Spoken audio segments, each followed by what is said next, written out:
कधी ऋषी भोसले तर कधी सत्या जाधव, प्रिन्सही तोच आणि कोट्यवधींचा माऊलीही तोच. बाभुळगाव ते बॉलिवूड असा आहे ज्याचा प्रवास. Architect, actor, television presenter, film maker, प्रत्येक मराठी माणसाच्या मनावरती अधिराज्य करणारा तो आहे बिग बॉस. स्वागत करूया रितेश देशमुख यांचं. रितेश, मनापासून स्वागत आहे आपलं. लय भारी प्रोमो, लय भारी एंट्री. आता उत्सुकता आहे ती तुमच्या होस्टिंगची. तुम्ही किती आणि कसे एक्साइटेड आहात? सर्वप्रथम वेळात वेळ काढून आपण सर्व इथे आलात त्याबद्दल मी तुमचा अत्यंत आभारी आहे. आणि एवढं सुंदर इंट्रोडक्शन मला 20 वर्षात कधीच मिळालं नाही, त्यासाठी मी तुमचा आभारी आहे. खरं म्हणजे बिग बॉसचा मी प्रचंड मोठा फॅन आहे, ह्या फॉर्मॅटचा, ह्या शोचा. आणि आज ही संधी मला दिल्याबद्दल मी कलर्स टीव्हीचे आभार मानतो. आणि मी प्रचंड एक्सायटेड आहे, कारण का हा माझा आवडता फॉर्मॅट आहे. अतिशय एंटरटेनिंग आहे, इमोशनल आहे. आणि कुठेतरी मला वाटतं की प्रेक्षक म्हणून तुम्ही जुडलेच असता. प्रत्येक गोष्टी, ज्या गोष्टी शोमध्ये होतात, पण मला वाटतं की दॅट कनेक्शन जे प्रेक्षकांचं आणि कंटेस्टंटचं असतं. आता होस्ट आणि contestant, it's going to be exciting आहे असं तर तुम्ही म्हणालातच. या शोबद्दल जेव्हा तुम्हाला पहिल्यांदा विचारलं गेलं तेव्हा तुमची रिॲक्शन काय होती? माझी पहिली रिॲक्शन होते की खरंच आपण, माझी करण्याची तर इच्छा होतीच, परंतु ॲक्च्युली आमची टसल बऱ्याच दिवसांपासून चालू होती की कधी होतो आहे. माझा पहिला प्रश्न कधी होतं. मला करायची तर इच्छा आहे, पण कधी होतं हा फार महत्त्वाचा प्रश्न होता. आणि मला जेव्हा हे सांगण्यात आलं की हा शो ह्या तारखेला होतो आहे आणि माझ्या 2-3 शूटिंग्स होत्या, पण मी म्हणालो की मी नक्कीच ॲडजस्ट करीन. आणि आय एम एक्सायटेड की 2-3 शूट्स मी अलीकडे पलीकडे पुश केलं आहे हा शो करण्यासाठी. होकार देण्याचं एकदम जेन्युइन रिझन किंवा एखादं खूप स्ट्रॉंग रिझन की हो मला हा शो करायचाच आहे? जो एका शोचा फॅन असतो त्याला जेव्हा ही संधी मिळते तो हो म्हणणारच आहे. आणि होस्टिंग बिग बॉस मला वाटतं की ऑपॉर्च्युनिटीपेक्षा जास्त it's an honour. And I am extremely humbled and honoured to be hosting this show.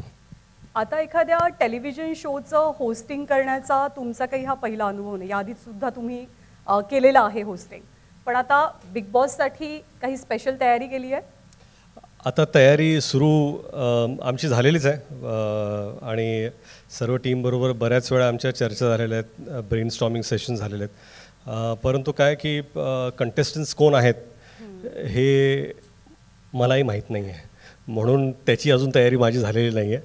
फॉर्मॅटची of course चर्चा झाली, कसं व्हायला पाहिजे. रिहर्सल्स पण सुरू आहेत आणि अजून होणार पण आहेत. But it's exciting. आपण म्हणालात की आपण स्वतः या शोचे खूप मोठे फॅन आहात, तर या शोची अशी एखादी गोष्ट जी तुम्हाला खूप अट्रॅक्ट करते, खूप आवडते? मला वाटतं कुठल्याही शोज चालण्यासाठी ना त्या शोचे इमोशन्स कनेक्ट होणं फार गरजेचं असतं. कंटेस्टंट्स येतात, त्यांच्याबद्दल आपल्याला काहीतरी माहिती असते, परंतु ती लोक व्यक्ती म्हणून कशी असतात ते या शोमध्ये 10व्या-12व्या दिवसानंतर आपल्याला कळायला सुरू होतं. त्यांच्यावरती जे प्रेशर्स असतात, जसं त्यांना सामना करावा लागतो, त्या प्रेशरबरोबर ते कसे होतात, कुठल्या लोकांशी त्यांची मैत्री होते, ते मॉरली कुठे करेक्ट आहेत. काय आहे की प्रत्येकजण प्रत्येक वेळी मॉरली करेक्ट असू शकत नाही, आपणही नसतो, कोणी नसतं. परंतु योग्य वेळी तुम्ही काय स्टँड घेता त्याच्याशी ऑडियन्स कनेक्ट होतं. आणि ते कुठेतरी प्रत्येक कंटेस्टंटमध्ये इनबिल्ट असतं. आणि मला वाटतं की तीच गोष्ट मला फार आवडते. बिग बॉसची खासियत म्हणजे बिग बॉस या शोची जितकी चर्चा होते तितकीच चर्चा त्याच्या होस्टची सुद्धा होते. सो तुम्ही आता त्या क्लबमध्ये आलेला आहात. आणि सलमान खान ऑफकोर्स तुमचे सगळ्यात चांगले मित्र, तुमच्या मैत्रीचे खूप किस्से आम्ही ऐकलेत, पाहिले तुम्हाला एकत्र. काही टिप्स घेतल्यात किंवा मिळाल्यात? काय माहिती आहे का, ते जसं होस्ट करतात ना तसं मला वाटत नाही जगात, भारतात सोडा, जगात हा एक जगातला सर्वात मोठा प्लॅटफॉर्म आहे. जगात कोणीही होस्ट करू शकत नाही. त्यांची एक इनबिल्ट नॅचरल स्टाईल आहे, त्यांचा एक ॲटिट्यूड आहे, त्यांचा एक स्वॅग आहे, तो फक्त त्यांचाच आहे. आणि खरं म्हणजे त्यांना पाहून तर बरंच काही कळतं की कसं इंटरॅक्ट करायला पाहिजे, कुठल्या मर्यादा जपल्या पाहिजेत. आणि कसं आहे की कंटेस्टंट जसे स्टँड घेतात तसं होस्टलासुद्धा स्टँड घेणं गरजेचं असतं. आणि तिथं एक थिन लाईन असते की ते तुमच्या स्वभावामुळे तुम्ही एक स्टँड घेऊ शकता, परंतु एथिकली मॉरली तो स्टँड त्यावेळेस घेणं फार गरजेचं असतं. आणि I will try and take that stand. तुम्ही खूप मोठे मल्टीटास्कर आहात. तुम्ही ॲक्टर आहात, फिल्ममेकर आहात, प्रोड्युसर आहात, तुम्ही टेलिव्हिजन प्रेझेंटर आहात, आणखी नव्यानता भूमिकेमध्ये तुम्ही येत आहे, हे स्टार्टअप आहे तुमचा. हे सगळं मल्टीटास्किंग तुम्हाला काय शिकवतं, काय देतं? सर्वात प्रथम ना, मी सीकर आहे. मला नवीन नवीन गोष्टी करायची फार इच्छा असते. आणि मला जर असं म्हटलं की हे शक्य नाही आहे किंवा अवघड आहे, तर मला असं वाटतं की ते सर्वात पहिलं केलं पाहिजे. आणि आयुष्यामध्ये अशा बऱ्याच संधी समोर आल्या आणि I just took them on. आणि कसं आहे की इट्स नॉट की प्रत्येक वेळा तुम्ही यशस्वी होता किंवा तुम्ही जे पाऊल घेता ते यशस्वी ठरतं, परंतु प्रयत्न सोडले नाही पाहिजेत. And this is an exciting platform. आणि मला वाटतं की सध्या माझ्या आयुष्यात जर काही एक्सायटिंग गोष्ट असेल तर ह्या क्षणी बिग बॉस होस्टिंग आहे. ही तुमच्या आयुष्यातली आत्ताची सगळ्यात एक्सायटिंग गोष्ट आहे. आपण बिग बॉसच्या प्लॅटफॉर्मवरती उभं आहोत, आपण बिग बॉसबद्दल बोलतोय. तुमच्या घरातले बिग बॉस कोण आहेत? माझ्याच नव्हे तर सगळ्यांच्या घरात एकच बिग बॉस असतो, तो म्हणजे त्याची बायको.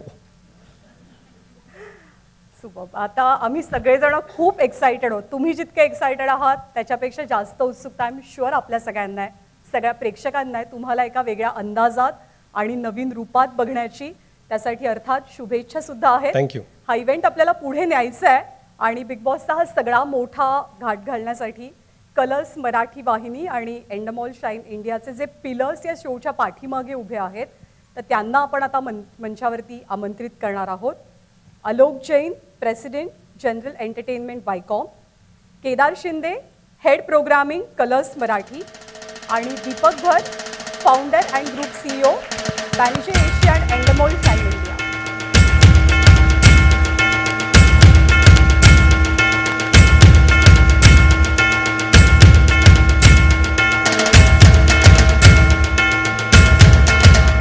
आपल्याला संवाद साधायचाच आहे, आपल्याला बोलायचं एकमेकांशी, पण त्याआधी तुम्हा सर्वांचे एकत्र फोटोज मीडियाला हवे आहेत.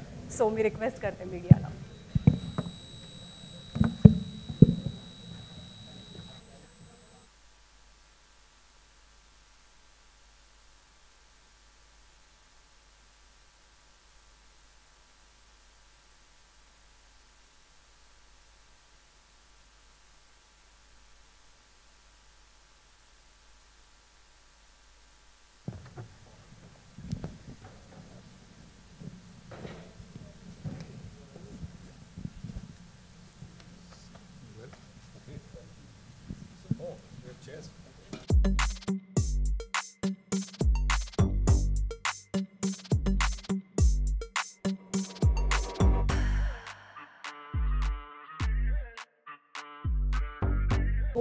आलोक सर, तुमच्यापासून आपण सुरुवात करूया.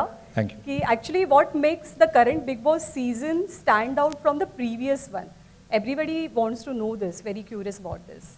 Thank you. First of all, I'm very grateful and warm welcome to all the people who are there here today gathered for this press meet. Thank you everyone, and to our viewers, and also to Ritesh for the gracious hosting of this season. See, it's, the question you are asking is how are we? See, I think it's little bit of we should talk about at the end of the show what happens. But at the moment, our ambition is very, very big on this show this season. We feel that Bigg Boss has done so wonderful across all markets, and we really want to make this season in Marathi very big. And so we are looking at a very 100% fresh approach across all dimensions of the show.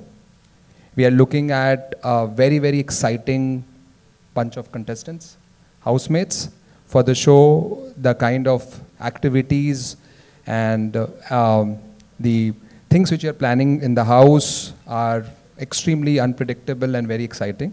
And besides this, you know, we have Ritesh, which is absolutely very, very fresh and a youthful take on the show. So we're very, very excited. Our ambition is to make it one of the most successful season for Bigg Boss in Marathi, and also something which stands out as many other Bigg Bosses across the country we have done together with Endemol. So regional languages मध्ये स्थानिक भाषांमध्ये सुद्धा of course big boss एक one of the popular show आहे आणि आता तो मराठीमध्ये सुद्धा 2 वर्षांनी पाहायला मिळतोय, त्यामुळे त्याच्याबद्दलची एक्साइटमेंट खूप जास्त आहे. One more question for you is how does the Bigg Boss franchise adopt its format for the different regional audiences और द लँग्वेजेस?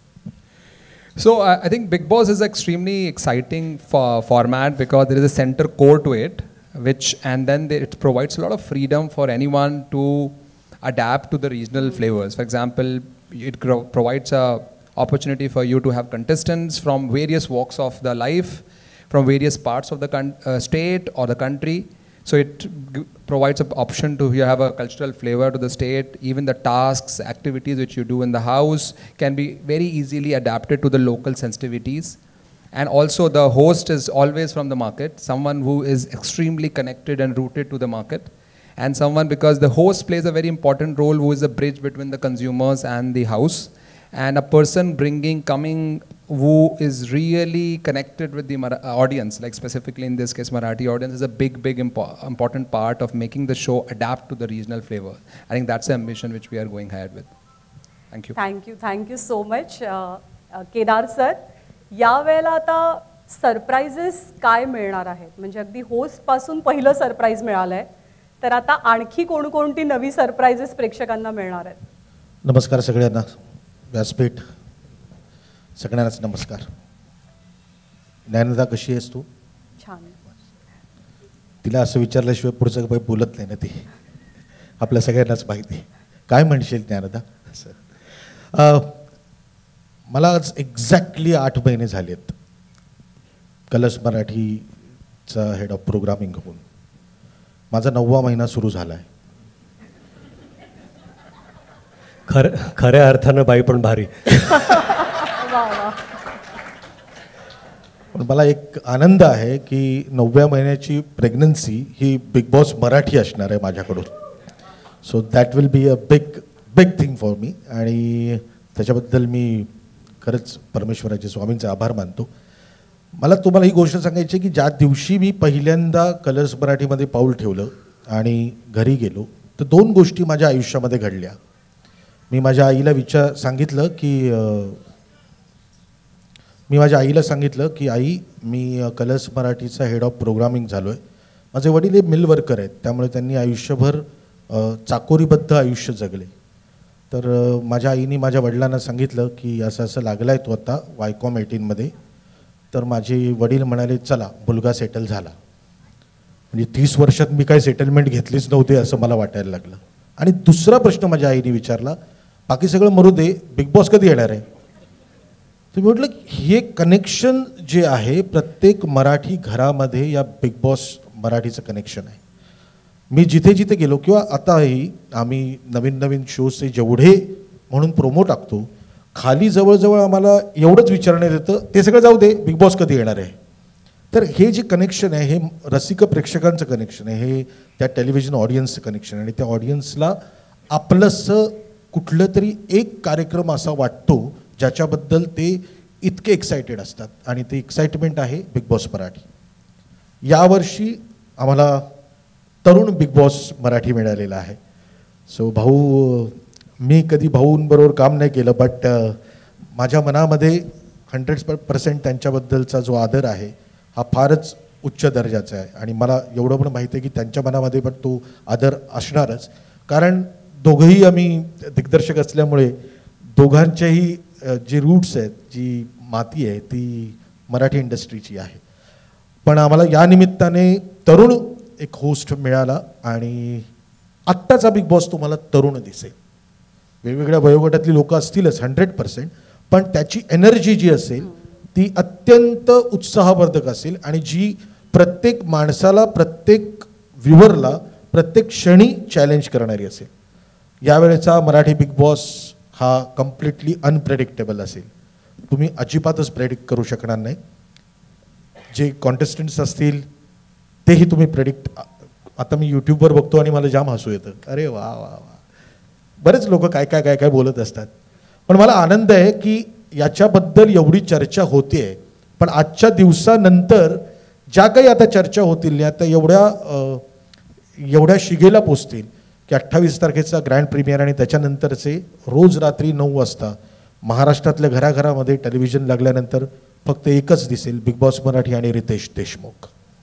आणि मी ही तुम्हाला खात्री देतो, यावेळेचा सीझन हा आमचा, खरं तर माझा पहिलाच सीझन आहे. मी आयुष्यामध्ये 17 सीजन्स, आपके 17 सीजन्स जो हिंदी के होते हैं वो मैंने टेलिव्हिजन पे देखे आहे.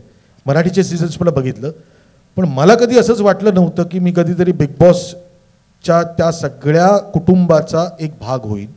आज मी त्या ठिकाणी जातो, प्रत्येक गोष्ट बघतो. मी खरं सांगू तुम्हाला अगदी मनापासून, आणि मी खूप खरं बोलणारा माणूस आहे, कारण हेड ऑफ प्रोग्रामिंग वगैरे या सगळ्या खुर्च्या झाल्या. शेवटी मी माणूस आहे आणि मला तुम्ही एक कलावंत म्हणून ओळखता आणि लेखक दिग्दर्शक म्हणून ओळखता. हा जो अख्खा प्रवास आहे हा अत्यंत एक पॉवर पॅक फिल्म करण्याचा प्रवास आहे. म्हणजे असंख्य लोकांचे कष्ट यात आहेत. हा कुणा एका माणसाचा कार्यक्रम नाही आहे. जेव्हा 100 कॅमेरे लागतात आणि त्याच्या बरोबरीने 300-400 लोक जेव्हा एका डोक्याने काम करायला लागतात.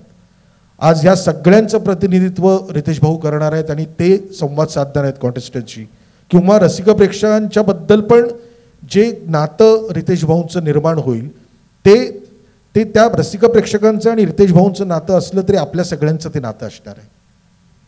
मी खूप स्वतःला भाग्यवान समजतो, कारण मला असं वाटतं की वरच्या कुठेतरी माझ्या आयुष्यात पण कुठेतरी एक बिग बॉस आहे आणि त्यांनी मला बरोबर 8 महिन्यापूर्वी या घरात टाकलेलं आहे. आणि मी खेळतोय चांगला. आलोकजी, सुषमा, माझे होस्ट वेगळे आहेत. आलोकजी आहेत, तो सुषमा आहेत, ते होस्टिंग करतात माझं. मध्ये मध्ये मी जेव्हा चुकतो तेव्हा मला सांगतात, मध्ये मध्ये मी बरोबर असतो तेव्हा शाबासकी देतात. मग कसं खेळायचं हे मला सांगत राहतात. सो थँक्यू या फॅमिलीचा मला भाग करून घेण्याबद्दल. आणि मी तुम्हा सगळ्यांना एक खात्री देतो, आजपर्यंत जेवढे म्हणून माझ्या कलाकृती लोकांना आवडलेल्या आहेत, लोकांनी डोक्यावर घेतलेले आहेत, मला असं वाटतं बिग बॉस मराठी हा कळस असेल. Thank you very much. बिग बॉसबद्दल असणारी आणखी एक उत्सुकता म्हणजे ते घर कसं असणार आहे, त्याची थीम नेमकी कशी असणार आहे. तर यावेळची थीम काय आहे? मला असं वाटतं की यावेळची थीम भाऊनी प्रोमोमध्ये सांगून टाकलं आहे. सगळे कॉन्टेस्टंट चक्रव्यूहामध्ये शिरणार आहेत. बस एवढंच आहे, इतकंच बोलण्यासाठी. चक्रव्यूह, बिग बॉस इज चक्रव्यूह. मी या निमित्ताने फक्त एवढंच सांगेन की मी माझ्या टीमला आणि एंडबॉलच्या टीमला थँक्यू म्हणतो की ज्या पद्धतीने ते सगळे काम करतात. माझी वायकॉम 18मधली कलर्स मराठीची टीम आहेच, ते सगळे माझ्याबरोबर असतात. मग ते नॉन फिक्शनची लोकं असतील सगळेच. पण एंडेमॉलची पण टीम, म्हणजे कसं असतं ना की लग्न लावायचं असेल ना तर नवरा बायको याच्यापेक्षा पण ना 2 घराणी एकत्र येण्याची गरज असते. तर ते करेक्ट 2 घराणी आता एकत्र आली आहेत, एंडेबॉल आणि वायकॉम. त्यामुळे हे लग्न छान होईल. त्याची खात्री आहे सर्वांना. आणि रितेश, तुमच्यासाठी प्रश्नांचा चक्रव्यूह माझ्याकडे नाही आहे, तो इकडे आहे. त्याच्यामुळे थोडासा वेळ देते तुम्हालाही तयारी करायला. आणि मी दीपक सरांना प्रश्न विचारणार आहे. Deepak sir, actually innovation is the key in this format. So how does innovation keep the Bigg boss format fresh and engaging for the audience? Well, for us, we are blessed with viewing at least 50-55 countries across the globe who are producing this show year on year. And it's a show that has gone on for more than 25 years. So we are blessed with the learnings of about 50 countries year on year, you know, sending us a lot of details about tasks, creatives, you know, elements to be used, different trigger points, different kinds of voices, different personalities of hosts, and we are constantly looking at, you know, countries like Italy, Spain, Argentina, you know, other Latin American markets, some Asian markets, where we borrow a lot from there. So, you know, we are blessed with a lot of tricks in the bag, which we keep innovating. And, you know, within India itself, as Kedar bhai said, it's been almost 17 years since we've been producing this in various different markets now. So, you know, we've got a lot, and, you know, I think this season of Marathi will show you a lot of that. So it's been 17 years long journey. So in all these years, what are your learnings through the various seasons of Bigg Boss across all the formats like OTT, television? What are your learnings? Well, for me, it is really about just emotions. As long as you're connected emotionally with the contestants, you like some, you dislike some, you have a point of view. So for us, you know, after spending a lot of time on really getting Ritesh onto the show, the rest of the time really goes not so much in the house and the paraphernalia, it's really about the casting. And I think Kedar bhai, Sushma, the rest of the Colors Marathi team have given us the liberty to go after a very, very exciting variety of cast that has come on board. And I think we are very, you know, happy to see the story unfolding now very soon. And as Kedar bhai said, इनका 9वां महीना चल रहा है, तो ये सब हमारी जिम्मेदारी है अभी. माझ्या मीडियातल्या मित्रमैत्रिणींनाही तुम्हाला काही प्रश्न विचारायचे आहेत तुम्हा सर्वांना. तर कुणाला प्रश्न विचारायचे असतील तर प्लीज हात वर करा. विनंती आहे तुम्हाला की आपण 1 बाय 1 क्वेश्चन्स घेऊया. येस.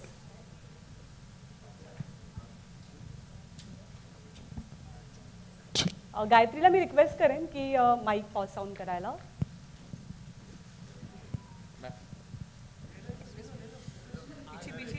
वैष्णवी. हाय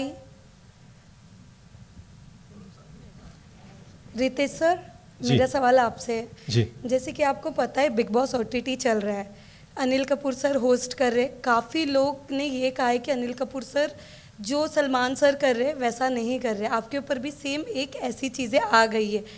आप क्या कहना चाहोगे, कितना कंपटीशन लग रहा है आपको, या ये आप कर पाओगे? वाह,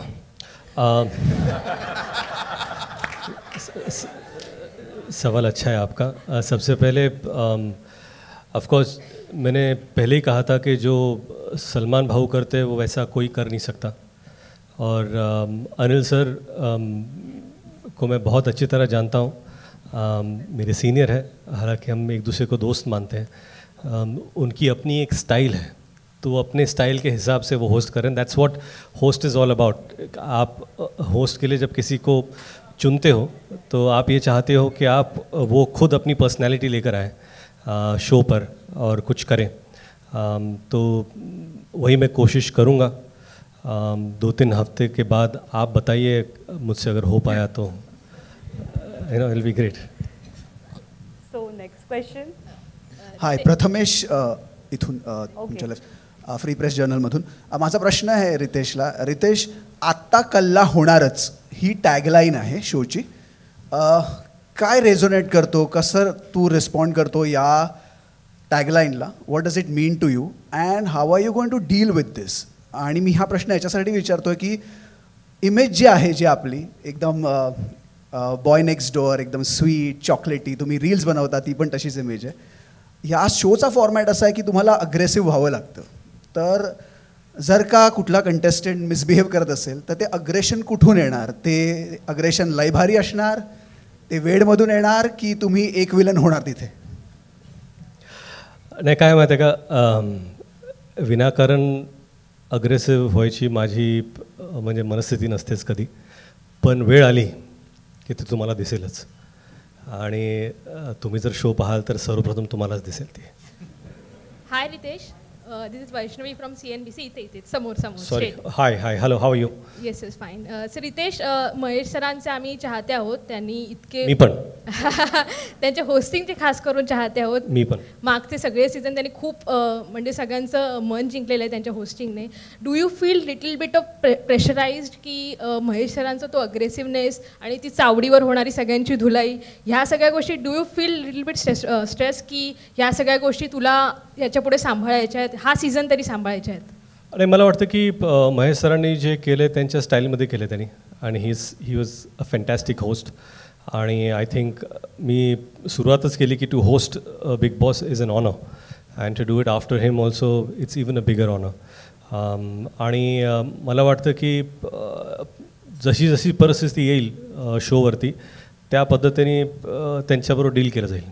नमस्कार रितेश, निलिमा कुलकर्णी इकडे. हॅलो निलिमा. नवशक्ती आणि फ्री प्रेस चॅनलकडून, आणि खूप अभिनंदन. छान वाटतंय तुमचे प्रोमोज पाहून, तुम्ही कसं कराल आम्ही खूप एक्सायटेड आहोत. पण मला एक विचारायचं आहे की मागचे जे सीझन होते त्यातला कोणता सीझन तुमचा फेवरेट होता, आणि तुमचे फेवरेट कॉन्टेस्टंट कोणी होते का आधीचे, ते आम्हाला नक्की ऐकायला आवडेल. लाईक खरं म्हणजे काय एवढे सीझन मी पाहिलेत ना, इवन हिंदीमध्ये मराठीमध्ये, तर मी झोपताना मला वाटतं की मराठीचे हिंदीमध्ये गेलेले आहेत आणि हिंदीचे मराठीमध्ये गेलेले आहेत. कुठला सीझन कधी कधी सगळे लाईन्स ब्लर होतात. आम्ही डिस्कस करणार हा त्या सीझनमध्ये नाही त्या. मला वाटतं की आय एन्जॉयड शिव ठाकरे. मराठीमध्ये पण एन्जॉय केलं त्यांना, आणि मग हिंदीमध्ये पण एन्जॉय केलं. नमस्कार, मी सूरज खरटमल, रत्न मराठी मीडियामधून. इकडे जी. त्याने खूप छान प्रश्न विचारला. त्यालाच जोड प्रश्न माझा असा आहे, कारण रितेश देशमुख कोणालाही एकरी बोलत नाहीत कधी, ते आदरानेच बोलतात प्रत्येकाशी. सो जेव्हा एखादा कंटेस्टंट वायब्रंट होईल किंवा तो वायलेंट होईल, सो तेव्हा रितेश देशमुख त्याला आदरपूर्वकच बोलशील की अरे तुऱ्याच्या भाषेत बोलू शकतील? कोणाला जर झापायचं असेल तर आदरानेच झापेन मी.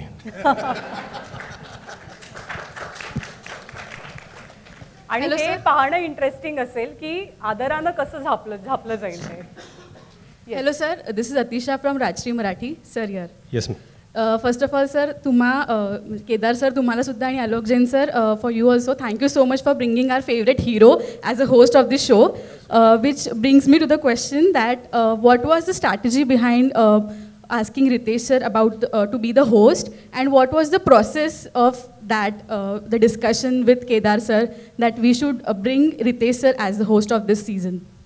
I would love to know this. Thank you. So first of all, as Kedar bhai said, 9 months back he joined. 8 months? He said 8 months back he joined. I think we have been always thinking getting a person like him as running the programming of Colors Marathi was a big achievement. So I think we did that job first.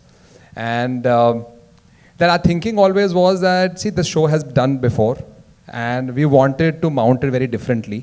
We wanted to mount it in a fashion which is much more youthful, and also which goes to every house. And in order to do that, we were thinking about how do we go about, and we wanted to look at fresh approach across all dimensions: the host, the housemates, the house, the mounting of the show, the team behind it, and all that dimensions we wanted to look at. And then we came to know that Ritesh is a big fan and he loved the show, and I think it was a very to have him if he agrees was a big deal for us, and we are very excited that when we reached out to him, he was very interested and excited to be it. And as he mentioned earlier, that he has a lot of work, and first of all he said, I am very excited about it. I need to figure out how the calendar works, and he made an opportunity to be a part of the show, because this show for a host is a bit difficult because every week you have to be available. It's not a one schedule. So we are very grateful to him that he was a fan of the show, he liked the show, and he wanted to be part of the show, and he made a time for making opportunity for us to come on the show. So thank you, Ritesh. No, I just have to add that when I met the entire team and I put forth a few things that I had, prior commitments and whatever.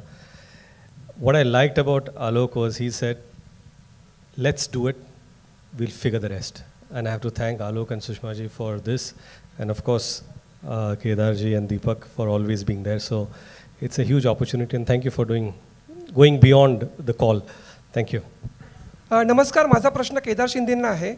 अगोदर राजकीय व्यंगावरती आधारित टिकल ते political अशी मालिका घडलंय बिघडलंय. हा बिघडलंय नावात बाबा अगदी नंतर- पक्ष संघटना सगळं नीट ठेवायला लागतं डोक्यात. श्रीयुत गंगाधर टिपरे यासारखी वेगळ्या धाटणीची मालिका, अग्गबाई हरीच्यासारखा वेगळा आशयावर आधारित चित्रपट, ते अगदी बाईपण भारीपण इथपर्यंतचा सगळा तुमचा प्रवास, वेगवेगळ्या धाटणीच्या आणि आशयाच्या मालिका आणि चित्रपट जेव्हा तुम्ही दिग्दर्शित केलेले आहेत, आत्ता पुन्हा एकदा बिग बॉस हा नवा विषय, नवा आशय, तुम्ही एक दिग्दर्शक म्हणून तुमच्यासमोर काय आव्हान होतं? मला आत टाकू नका, मला बाहेरून बघू द्या, एवढंच होतं. आणि एक सगळ्यात महत्त्वाची गोष्ट, मी दिग्दर्शक नाहीच आहे. हा कार्यक्रम इंडमॉलतर्फे प्रोड्यूस होतो. आमचे नॉन फिक्शनची जी केतन असूंदे, त्यानंतर प्रथमेश असूंदे, सुगंधा, मोना आणि शंतनू वगैरे सगळी लोक हे सगळं करतात. मी सांगितलं ना की मला बाहेरून ते सगळं फक्त माझ्या पॉईंट ऑफ व्ह्यूने बघायचं असतं. आणि बिग बॉसची गंमतच अशी आहे ना की ते इट्स लाईक काय म्हणतात त्याला, पॉपकॉर्न खाल्ल्यासारखं आहे. ते पॉपकॉर्न खाल्ल्यानंतर आपल्या दातामध्ये अडकतं, पण तरी आपण आपली जीभ अशी असं करून पण करतो ना, आणि मग पॉपकॉर्न खायचं सोडत नाही. कधी आपले हात त्या पॉपकॉर्नच्या डब्यात जात असतं तर ते कळत नाही. असा एक तो गेम आहे. सो मी दिग्दर्शन करत नाही आहे, पण हे सगळे जे करतायत त्याच्याने एक आनंद घेण्याचं काम तरी नक्कीच करतो आहे. Ritesh sir hi. इथे येतं Shreyas hi. Hello. Ritesh sir, खरं तर तुम्ही हिंदी टेलिव्हिजनवरही काम केलं आहे, पण आता तुम्ही मराठी टेलिव्हिजनवर येत आहे. तुम्हाला मराठी टेलिव्हिजनचं काय USP वाटतो ज्यामुळे तुम्हाला इकडे तुम्ही ओढावलात मराठी टेलिव्हिजनकडे? मला वाटतं की रक्तात मराठी आहे. मला स्वप्न मराठीत पडतात आणि त्यामुळे कुठलीही गोष्ट जेव्हा मराठीत करायची असते तेव्हा मला दोनदा विचार करावा लागत नाही. आणि मराठी माणसाला मराठीची ओढ काय सांगायचं आता. रितेशची प्रेरणा इकडून सकाळ डिजिटलमधनं. नमस्कार. माझा प्रश्न तुम्हाला आहे की जेनेलियाजींना काय त्यांचे रिॲक्शन्स होते, प्रतिक्रिया होती, आणि मुलं तेही बघतात का बिग बॉस? बिग बॉसचे चाहते आहेत? नाही, मुलं पाहत नाहीत बिग बॉस. त्यांच्यासाठी जे घरात होतं तेच बिग बॉस आहे.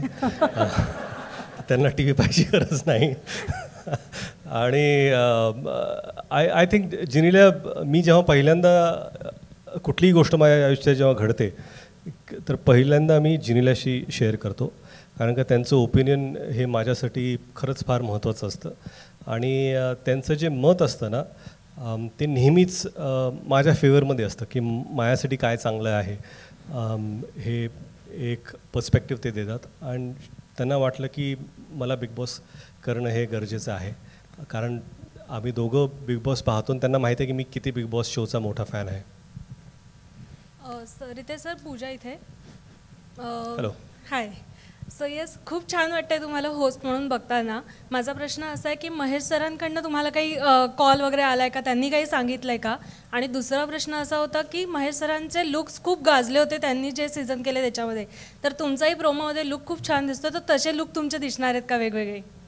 त्याच्यासाठी वेगवेगळे सीझन करावं लागतील. नाही, या सीझनमध्ये लुक कसा असेल? सर, आणि ह्या सीझनमध्ये आता जसं दिसतोय ना तसं आहे, पण तुमचं काय फेवरेट असेल तर सांगा, आपण कुठल्या तरी एपिसोडमध्ये ते फिट करून टाकू.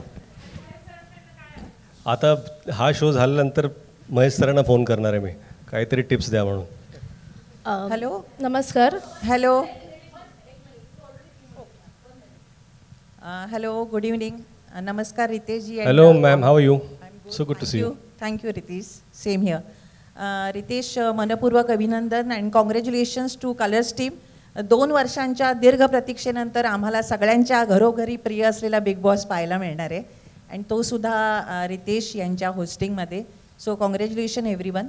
रितेश, मला तुमच्याकडून हे जाणून घेणं आवडेल की बिग बॉसच्या होस्टिंगमध्ये as a host, as a अँकर या व्यतिरिक्त तुम्ही या शोकडे कसं पाहता? हा शो काही लाईफ लेसन देतो का? कारण आम्ही हे नेहमी नोटीस केलं आहे की बिग बॉसचं होस्टिंग करणारा आणि जे पार्टिसिपेंट्स असतात, जे बिग बॉसच्या घरात असतात, त्यांनासुद्धा न भूतो न भविष्यती अशी लोकप्रियता मिळते. They are on the reach of great stardom. तर ह्या शोकडे तुम्ही कसं बघता? म्हणजे अपार्ट फ्रॉम द एंटरटेनमेंट काय लाईफ लेसन्स मिळतात? तुम्ही यातून काय शिकण्याचा प्रयत्न कराल? मला वाटतं की कंटेस्टंट्स असतात, त्यांच्या पुढे एखादा इश्यू असतो. मी जसं यापूर्वी म्हणालो की कुठल्या इश्यूवरती तुम्ही काय मॉरलिस्टिक स्टँड घेता, आणि बिग बॉस पाहणाऱ्यांचं जे प्रेक्षक असतात प्रत्येकाचं एक मत असतं की ही गोष्ट बरोबर आहे का ही गोष्ट चुकीची आहे. आणि कधी मला असं वाटत नाही की हा शो आपल्याला शिकवण्यासाठी आहे, पण ह्या शोमधून आपण भरपूर काही शिकू शकतो. आणि बऱ्याचशा मी कितीतरी गोष्टी शिकलो आहे बिग बॉस पाहून, किंवा आपल्या पुढे जर अशी काही गोष्ट आली तर आपल्याला कसं रिॲक्ट करायला पाहिजे आणि कसं संतुलन आपलं काय आहे ना, बऱ्याच वेळा झाकली मूठ 1.25 लाखाची असते ना, ते सगळ्यात आयुष्यात ठेवलं पाहिजे आपण. आणि ह्या मुठी ना 10 दिवसानंतर उघडतात तिथे बिग बॉसमध्ये. आणि खरं तर तुम्ही खरे काय आहात ते दिसू लागतं. बऱ्याच वेळा मला असं वाटलं होतं, मी जिल्ह्याशी बोलायचो की मी जाऊ का बिग बॉस शोमध्ये पार्टिसिपंट म्हणून, तर त्या म्हणाले मला घेऊन जाऊ नका, कारण का मी सांगतो 2 तासात शिवड्या बी आवडतो शो. बिग बॉसमध्ये त्याला बाहेर काढा. पण खरं तुमच्या प्रश्नाकडे सांगायचा उद्देश आहे की जरी हा शो लोकांना शिकवण्यासाठी नसेल तरी प्रेक्षक बरंच काही शिकू शकतात. Thank you, Ritesh. I would like to ask you, Mr. Jain, what would be your approach if you would have been inside the Big Boss home? Ma'am, who will take me? There can be possibility. एक शेवटचा प्रश्न फक्त थोडक्यात घेऊया, एक अगदी शेवटचा. रितेशजी, माझे एक तुम्हाला प्रश्न आहे आणि एक केदारला प्रश्न आहे. तुमच्या करिअरला जवळपास आता 2.5 दशकं झाली आहेत. खूप मोठं सक्सेसही तुम्ही मिळवलं आहेत आणि हा जगातल्या मोठ्या प्लॅटफॉर्म तुम्ही आता हा जो कार्यक्रम आहे तो होस्ट करताय, तर या अचिव्हमेंटकडे तुम्ही कसं बघता? आणि दुसरा प्रश्न माझा असा आहे की केदार शिंदे आणि तुम्ही अभिनयात खूप मोठी उंची गाठली आहे, केदारने दिग्दर्शनात उंची गाठली आहे, तर तुमच्या दोघांची आत्तापर्यंतची केमिस्ट्री कशी आहे? केदारजींबरोबर माझं बोलणं पूर्वीपासून, चित्रपट यायचे, आम्ही एकमेकांना फोन करायचो की कुठल्या गोष्टी आहेत काय आहेत, आणि फक्त चांगल्या गोष्टी म्हणून नाही, परंतु आमचे संवाद जे असायचे की बाबा हा प्रोमो आला, ह्याला कसं पिच करायला पाहिजे, काय करायला पाहिजे, अशी बरीचशी मदत आम्ही एकमेकांना नेहमी करतोच.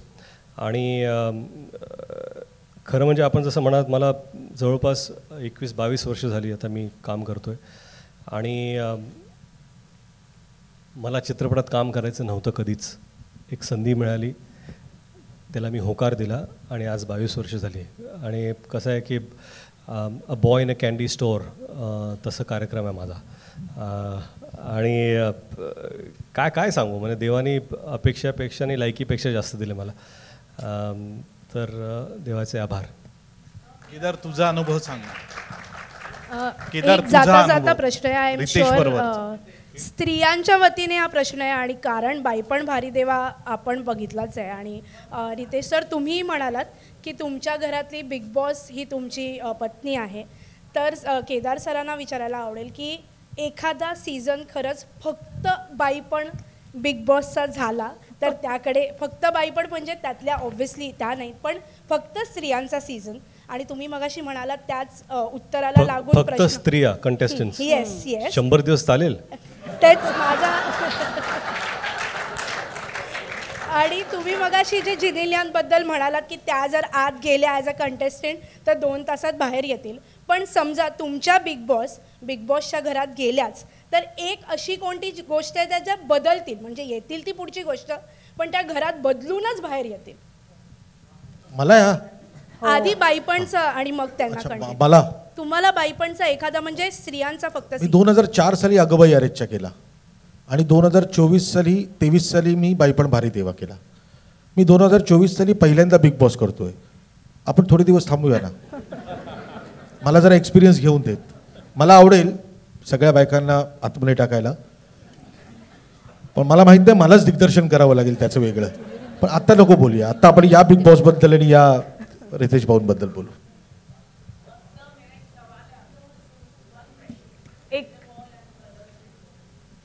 एक छोटासा प्रश्न आपण घेऊयात, मग आपण थांबूयात प्लीज.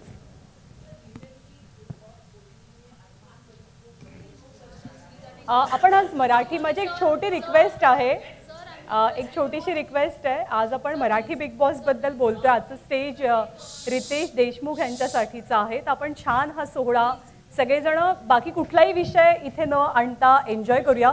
एक अगदी छोटासा प्रश्न केदार सर तुम्हाला मला विचारायचं की महाराष्ट्र हा एक असा प्लॅटफॉर्म आहे जिथे आपली मराठी माणसं अदर दॅन मराठी इतर भाषांमधलं पण कॉन्टेंट खूप पाहतात. तर अशा वेळेला बिग बॉसचा फॉर्मॅट खास मराठी प्रेक्षकांसाठी आणताना काही वेगळं चॅलेंज जाणवतं का? म्हणजे आय थिंक अलोक सर पण काही ॲड करू शकले तर. हा प्रश्न असा उलटा पण आहे की मराठी आणि महाराष्ट्र एकमेव आहे जिथे मराठी माणूस हिंदी सिनेमा आणि हिंदी सिरियल्स पण बघतो. बरोबर. त्यामुळे आपण जेव्हा जेव्हा बघतो तेव्हा तेव्हा त्या सगळ्या गोष्टी ज्या सुरू असतात त्या आपल्याकडे पण व्हाव्यात असं आपल्याला नेहमीच वाटतं. मराठी बिग बॉसमधली गंमत अशी आहे की एका पातळीच्या पुढे जाऊन कुठल्याच गोष्टी होत नाहीत आणि आपल्या सगळ्यांना माहिती आहेत. म्हणजे हिंदीमध्ये वेगळ्या पद्धतीने ते सादर होत असेल पण मराठीमध्ये ते वेगळ्या पद्धतीने सादर होतं.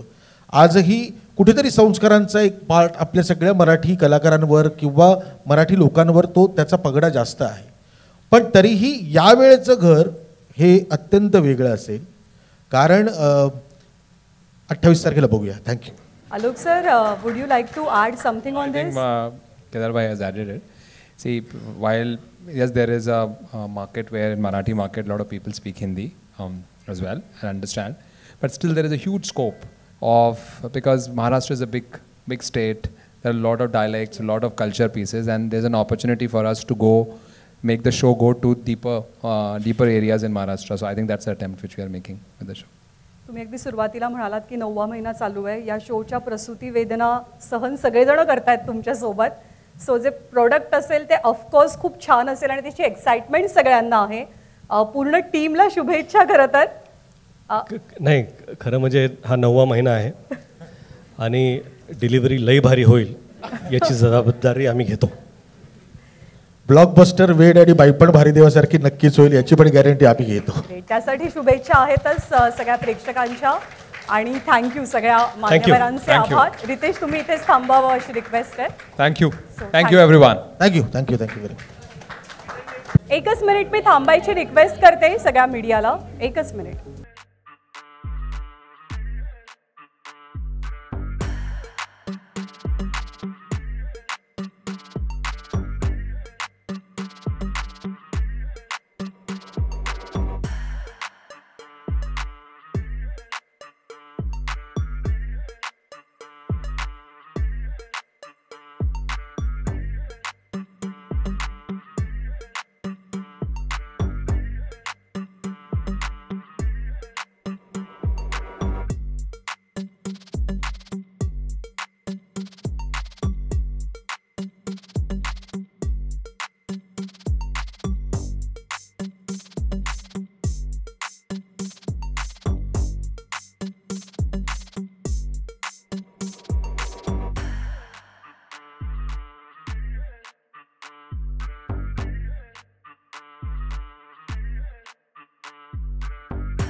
आपल्याशी वन ऑन वन संवाद साधण्याची संधी आम्ही देण्याचा अर्थातच प्रयत्न करू. पण होप तुम्ही सर्वांनी आजचा हा कार्यक्रम एन्जॉय केलेला आहे. पुन्हा एकदा मनापासून आभार. Thank you so much. Have a great evening. Thanks a lot.